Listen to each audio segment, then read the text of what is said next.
కథ పేరు తెనాలి రామకృష్ణ మరియు దొంగలు. ఒకరోజు ఒక ఊరిలో తెనాలి రామకృష్ణ మరియు అతని భార్య ఆ కోటలోని ఒక రాజు ఉండేవారు.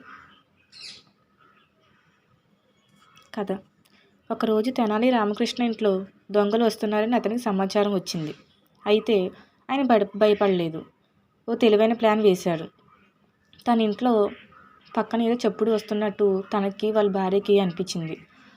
అలాగే వింటున్నారు. తర్వాత రాత్రి తను మరియు అతని భార్య ఇంట్లో గట్టిగా ఒక ప్లాన్ వేసుకోవాలని చెప్పి ప్రయత్నిస్తారు. ఆ ప్లాన్ని తన భార్యకి కూడా చెప్తాడు.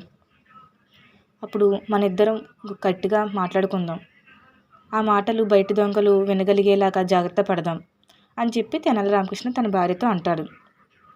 అప్పుడు తెనాలి రామకృష్ణ ఇలా అంటాడు, మన ఇల్లులో బంగారం వెండి ఎక్కువగా ఉంది, దొంగలు రావచ్చు, అందుకే వాటిని మన పక్కన ఉన్న బావిలో దాచిపెట్టాను అని చెప్తాడు. అవి కావాలని చెప్తాడు దొంగలు వింటున్నారని తెలిసి. అప్పుడు దొంగలు ఆ మాటలు విని సంబరపడతారు. ఎందుకంటే ముందుగా తనకి తెలిసిపోయింది బంగారం వెండి ఎక్కడెక్కడ ఉన్నాయని. చేయడానికి బావిలో ఖాళీ కుండలతో నీటిని నింపి ఉంచుతాడు. ఇంతకీ అందులో ఏమీ ఉండవు. ఒకరోజు అర్ధరాత్రి దొంగలు వచ్చి బావిలో నుంచి బంగారం తీయాలని మాట్లాడుకుంటారు.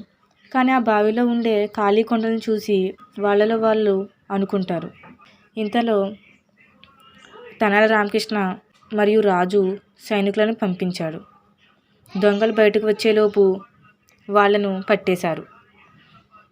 పదండి వెళ్దామని చెప్పి ముందుగానే ప్లాన్ వేసుకున్న తెనాలి రామకృష్ణ సైనికులతో వెళ్ళి పట్టుకుంటాడు. అప్పుడు రాజు ఆ తెలివైన ప్లాన్ గురించి విని చాలా సంతోషించాడు.